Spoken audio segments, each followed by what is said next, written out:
Welcome back to the channel, neighbors. Today we're going to check out a game called Dagon. Apparently it's influenced by H.P. Lovecraft. And I'm actually really interested to see what this is all about. So let's just dive right on in. Dagon is a faithful, interactive adaptation of H.P. Lovecraft's work, focused on story and atmosphere. You will not find difficult choices, action sequences, or inventory management here. A movement is limited to progressing through locations along with the plot. So I don't need to worry about dying? I am writing this under an appreciable mental strain, since by tonight I shall be no more.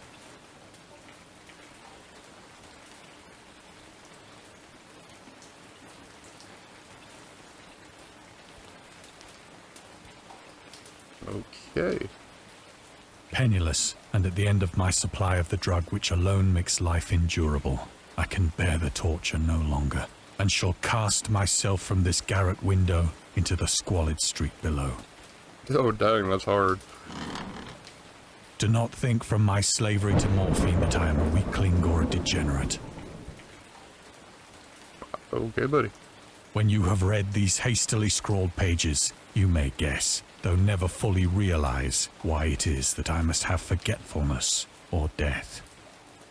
Oh, that is a terrifying sentence. Okay, so let's look at that. Okay, bet. Oh, we got an achievement. Morphine entered into use in the 19th century and was routinely administered to treat severe pain during the American Civil War. Okay, in World War I. Okay, I knew about that. It was sold without restrictions until 1914. I did not know that part. Morphine became more popular after the invention of the hypodermic syringe around 1854. Frederick Turner? I'm sure I botched that. Who first isolated the substance, originally named it morphine, after Morpheus, the Greek god associated with dreams. At the time when Dagon was published, morphine abuse known as soldier's disease. I didn't know it was called that. Already posted a big problem in the United States. Oh wow. You can read the script trivia immediately and go back. Okay, bet. But first, let me get that. Apparently. It was in one of the most open and least frequented parts of the broad Pacific that the packet of which I was supercargo fell a victim to the German sea raider. Oh wow. Good on. Oh. The Great War was then at its very beginning, and the ocean forces of the Hun had not completely sunk to their later degradation. So that our vessel was made a legitimate prize, whilst we of her crew were treated with all the fairness and consideration due us as naval prisoners. Oh no.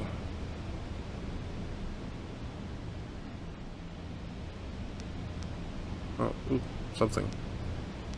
Ooh, trivia. The Huns were Central Asian nomads who established a domain in Europe and invaded the Roman Empire in the 5th century AD. They were known as brutal, deadly warriors and master quick raids who also developed powerful... Oh, I didn't know that. Lassos and... Oh, really? I did not know any of that. British... Really? I didn't know they did that in order to emphasize their brutality. Makes sense. Virginia, when the German Empire, Wilhelm II, gave a speech to his troops on the 27th of July, 1900, where they embarked to China. Should you encounter the enemy, he will be defeated. No quarter will be given. Prisoners will not be taken. Whoever falls into your hands is forfeited. Oh, dang, that is dark. Just as 1,000 years ago, the Huns, under the... Oh, wow. Oh, wow, that's how I move in this game?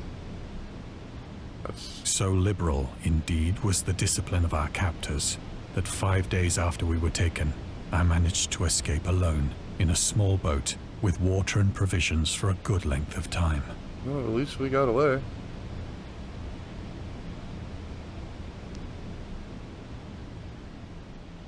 Oh. there anything I can look at around here? Nope, it's just click and go. Okay, I bet. Hope that was the boat, not me. When I finally found myself adrift and free, I had but little idea of my surroundings. Yeah, Never a competent navigator, I could only guess vaguely by the sun and stars that I was somewhat south of the equator. yeah, I'd be kind of lost too. I knew Unfortunately, nothing, astrology and is no island or not coastline my was in forte. sight. Oh wow. Okay, but okay, it's the moon. Oh, this being Lovecraft, that's actually a little bit terrifying. The weather kept fair, and for uncounted days I drifted aimlessly beneath the scorching sun, waiting either for some passing ship or to be cast on the shores of some habitable land. Okay. Let's see, do I want to drink my piss bag? But neither ship nor land appeared, and I began to despair in my solitude upon the heaving I'm laid vastness out. of unbroken blue. Oh no. You poor, poor man. The change happened whilst I slept. The change. Its details I shall never know, Dude. for my slumber, though troubled and dream-infested, was continuous. Oh god. Oh, dude. Oh. Oh. Oh. Hi. When at last I awoke, it was to discover myself half sucked into a slimy expanse of hellish black mire, which extended about me in monotonous undulations as I know far I as didn't I could trust that see, moon. and in which my boat lay grounded some distance away. Yeah, buddy. Though one might well imagine that my first sensation would be of wonder at so prodigious and unexpected a transformation of scenery, I was in reality more horrified than astonished. Yeah, if I woke up and this For was there what I was woke in up the to after I air was on the and ocean, in I'd the be rotting like, soil a sinister quality I'd be which freaking out a chilled little me to the bit. very core. yeah, The region was putrid with the carcasses of decaying fish and of other, less describable things which I saw protruding from the nasty mud of the unending plain. oh yeah. Perhaps I should not hope to convey in mere words the unutterable hideousness that can dwell in absolute silence and barren immensity. I was just silent. I feared that would be all like squishy soundy. There was nothing within hearing and nothing in sight save a vast reach of black slime. Yet the very completeness of the stillness and the homogeneity of the landscape oppressed me with a nauseating fear. The sun was blazing down from a sky which seemed to me almost black in its cloudless cruelty, as though reflecting the inky marsh beneath my feet. Okay then, buddy. Anything else I can click on? Can I be an explorer? No, just... Dude, you walked straight through that freaking octopus. As I crawled into the stranded boat, I realized that only one theory could explain my position. Through some unprecedented it's one of those volcanic things. upheaval, a portion of the ocean floor must have been thrown to the surface, exposing regions for which innumerable millions of years had lain hidden under unfathomable watery depths. I'm sorry about that, guys. One of my puppies is having a dream. So great was the extent of the new land which had risen beneath me that I could not detect the faintest noise of the surging ocean, straining my Dude, you ears guys as see I that might. thing? Is that like just a giant slime breathing up and down? Look at it. Please Nor don't eat were me. there any seafowl to prey upon the dead things.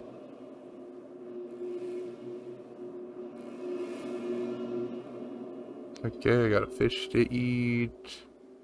Okay, that looks like that's it. Eat the fish. Nom, nom, nom, For nom, nom. several hours I sat thinking or brooding in the boat, Oh, it's which closer. lay upon its side and afforded a slight shade as the sun moved across the heavens. Dude, the slime is moving towards us. I swear that's closer. As the day progressed, the ground lost some of its stickiness, and seemed likely to dry sufficiently for traveling purposes in a short time. And dude, I don't give a how hard it is. I know how taxing it's probably going to be, but that thing's coming for us. That night I slept but little, and the next day I made for myself a pack containing food and water, preparatory to an overland journey in search of the vanished sea and possible rescue. Okay.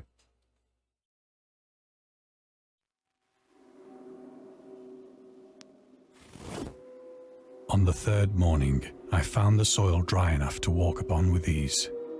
What is this? The odor of the fish was maddening, but I was too much concerned with graver things to mind so slight an evil, and set out boldly for an unknown goal. Okay then, buddy. Go on faith here. Still like to know what that was, but it's probably a broken mass. All day Whoa. I forged steadily westward, guided by a faraway hummock which rose higher than any other elevation on the rolling desert. No, Bubba, like, what are these? Who put me in Helldivers? Are these Terminids? Like, what am I looking at here? That's a rock.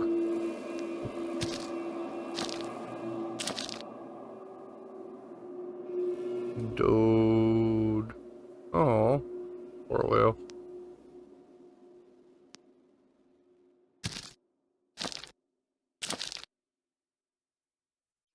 That night I encamped, and on the following day still travelled toward the hummock, though that object seemed scarcely nearer than when I had first espied it.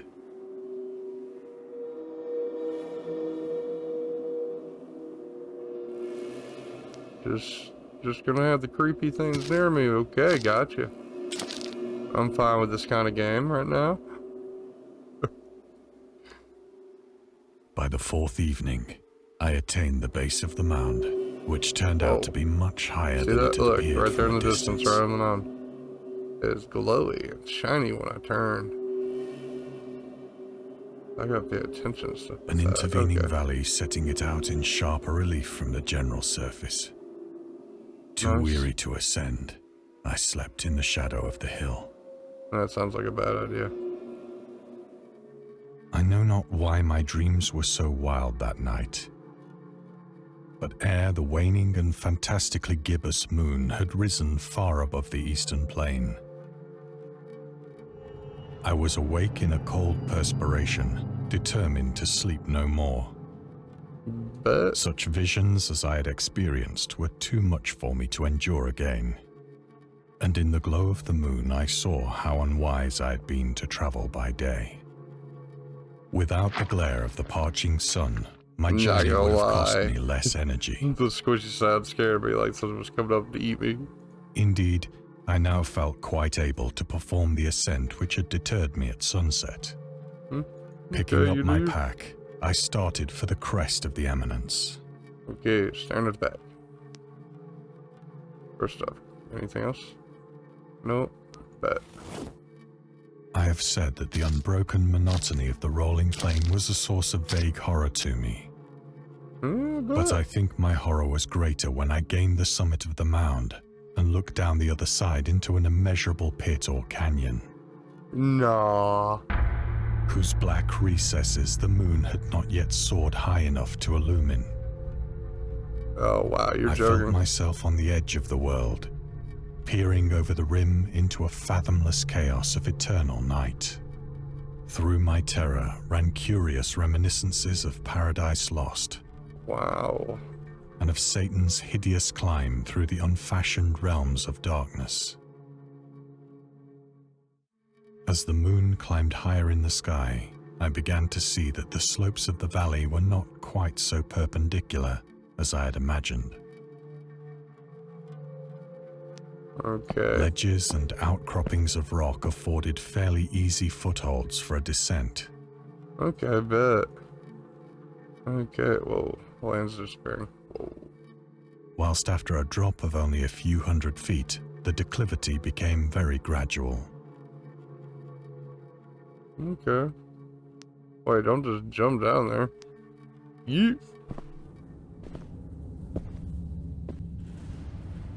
Urged on by an impulse which I cannot definitely analyze, I scrambled with difficulty down the rocks and stood on the gentler slope beneath, gazing into the Stygian deeps where no light had yet penetrated.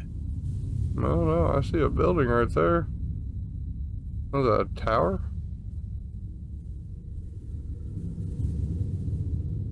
It shows like something that looks like eyes right there. All at once, my attention was captured by a vast and singular object on the opposite slope, which rose steeply about 100 yards ahead of me. Oh, wow. An object that gleamed whitely in the newly bestowed rays of the ascending moon.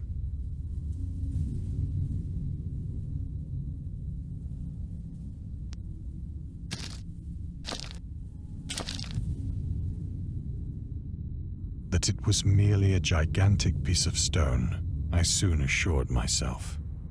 Oh, dude, that's got like perfect 90-degree angles. What do you mean just a piece of stone? That's a piece of stone. But I was conscious of a distinct impression that its contour and position were not altogether the work of nature. Doy. A closer scrutiny filled me with sensations I cannot express. I bet. That would make me very uncomfortable if I walked up to that too. For despite its enormous magnitude, and its position in an abyss which had yawned at the bottom of the sea since the world was young, I perceived beyond a doubt that the strange object was a well-shaped monolith, whose massive bulk had known the workmanship and perhaps the worship of living and thinking creatures. Yeah, that's a safe assumption there, brother. Dazed and frightened, I don't even think yet we're in not without a Kansas certain anymore. thrill of the scientist's or archaeologist's delight, I examined my surroundings more closely.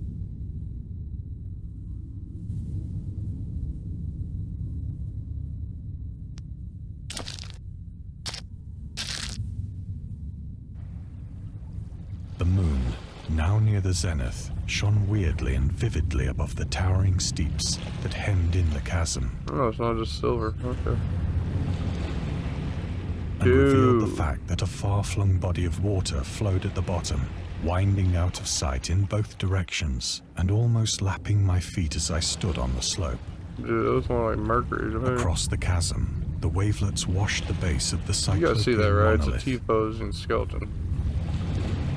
on whose surface I could now trace know why both it's probably not, but the inscriptions face is a and skeleton. crude Then sculptures. there's, I see Fonzie.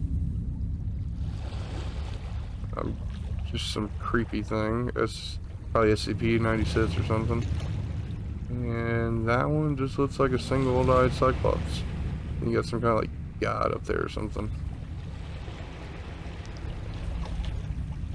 The writing Whoa, was what in the- a system of hieroglyphics unknown to me, how am I and up here? unlike anything I'd ever seen in books. That's awesome, dude, Consisting but for how the are we up most here? part of conventionalized aquatic symbols such as fishes, eels, octopi, Oh, God. crustaceans, I see 'em. mollusks, whales, and the like. Is that Cthulhu? Several characters obviously represented marine things which are unknown to the modern world, Yeah. but whose decomposing forms I had observed on the ocean-risen plain. It was the pictorial carving, however, that did most to hold me spellbound. I can imagine. It contains many themes and storytelling methods that Lovecraft developed into his later works, such as telling the story through carvings, all with the Mountain of Madness, the Nameless City, journals and character notes. Okay. Yep, Robert Cthulhu those. That's what I thought. Plainly visible across the intervening water, on account of their enormous size, were an array of bas-reliefs whose subjects would have excited the envy of a doré. I think that these things were supposed to depict men, at least a certain sort of men. Yeah. Though the creatures were shown disporting like fishes in the waters of some marine grotto.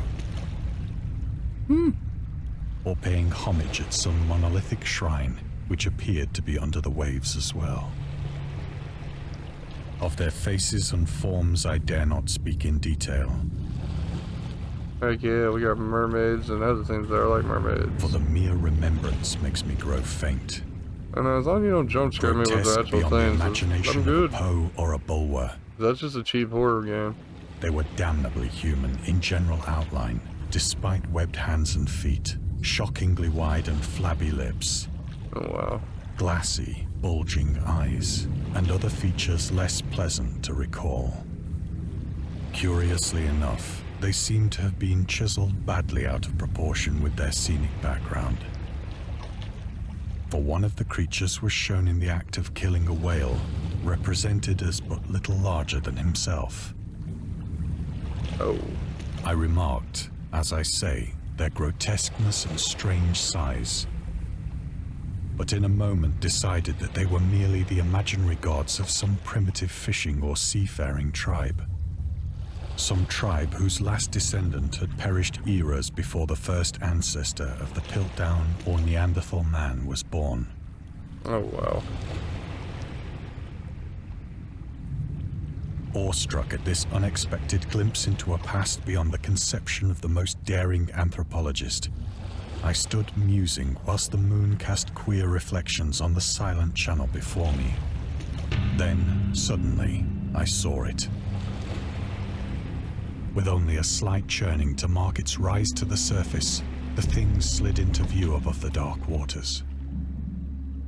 Vast, blasphemous-like and loathsome, it darted like a stupendous monster of nightmares to the monolith, about which it flung its gigantic scaly arms, the while it bowed its hideous head and gave vent to certain measured sounds. Yo. I think I went mad then. Yeah. Probably one of the gods of old, one of the madness gods. Of my frantic ascent of the slope and cliff, and of my delirious journey back to the stranded boat, I remember little.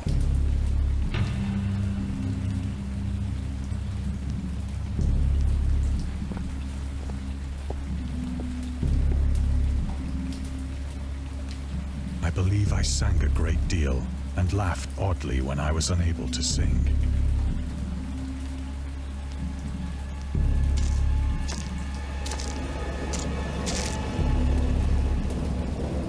I have indistinct recollections of a great storm sometime after I reached the boat.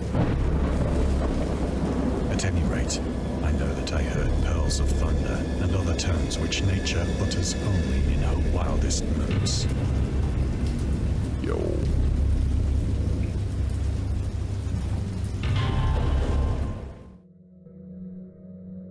When I came out of the shadows, I was in a San Francisco hospital. Brought thither by the captain of the American ship which had picked up my boat in mid-ocean. In my delirium, I had said much, but found that my words had been given scant attention. Yo. Of any land upheaval in the Pacific, my rescuers knew nothing. Nor did I deem it necessary to insist upon a thing which I knew they could not believe. Yeah, people have a hard time believing other people like that. It's easier just to dismiss you and say you've gone crazy. Okay, can I leak? I guess I can. Lovecraft was a prominent figure in the world of amateur journalism.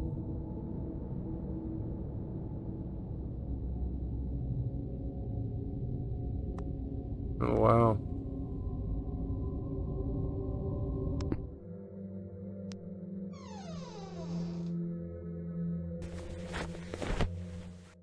Once I sought out a celebrated ethnologist and amused him with peculiar questions regarding the ancient Philistine legend of Dagon, the fish god. Okay. Can I do anything, my good friend? I can't. Let's fast forward. I want to look at shit. Dagon was the main deity of the Philistines, worshipped throughout the Middle East as an ancient god of fertility and crops. In Hebrew, the word Dagon was a common noun for grain. Good judge, okay. He is often mistaken, taking his fish guide to the wrong interpretation of his name as Hebrew. As in Hebrew, the word dag means fish. Okay.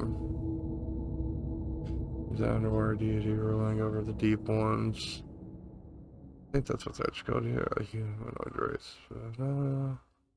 Oh wow. Bet.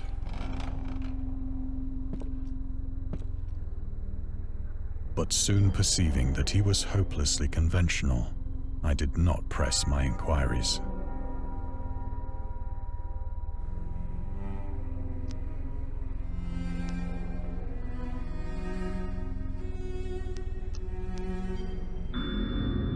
I guess the delirium and the totem house.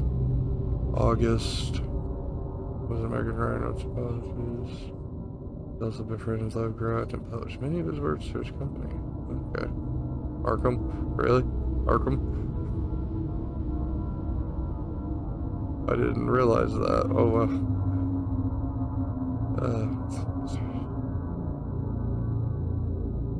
Okay.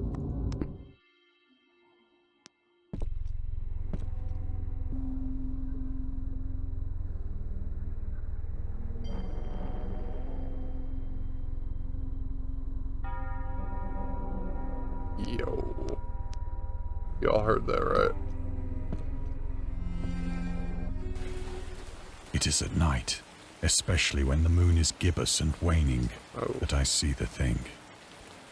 The thing? I tried morphine, but the drug has given only transient surcease and has drawn me into its clutches as a hopeless slave. Oh, that's sad. So now I am to end it all, having written a full account for the information or the contemptuous amusement of my fellow men. Oh. Oh. Yo. Often, I ask myself if it could not all have been a pure phantasm, a mere freak of fever as I lay sun-stricken and raving in the open boat after my escape from the German man-of-war. This I ask myself, but ever does there come before me a hideously vivid vision in reply. I cannot think of the deep sea without shuddering at the nameless things that may at this very moment be crawling and floundering on its slimy bed, worshipping their ancient stone idols and carving their own detestable likenesses on submarine obelisks of water-soaked granite. I dream of a day when they may rise above the billows to drag down into their reeking talons the remnants of puny, war-exhausted mankind. Dude, this gets so dark. Of a day when the land shall sink and the dark ocean shall ascend amidst universal pandemonium. Oh, no. Is that multiple creatures, or is that like one giant set of tentacles? Oh, wow, they actually are moving.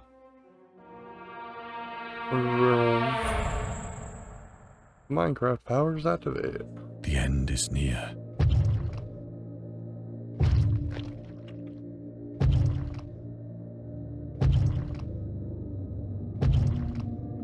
I hear a noise at the door, as of some immense slippery body lumbering against it.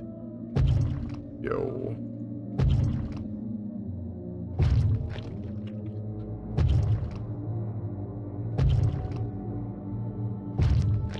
It shall not find me. It sounds like it already found you, Bubba. Yo. God, that hand!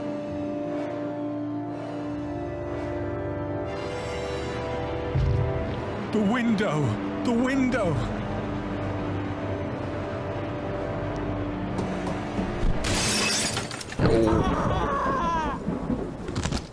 Oh, that was a crunch. I actually enjoyed that. That was definitely something different. Oh wow, I didn't get all the trivia. I actually missed quite a bit. I didn't realize because of the lack of maneuverability. Okay, bet. Well guys, as I was saying, well neighbors, that was definitely a crazy game. I've never really played just pure story-based click and go games before. That was definitely a new experience for me, and I actually kind of enjoyed it. I'm a big book nerd, believe it or not, so finding a story in a video game is actually kind of really cool. Until next time, neighbors.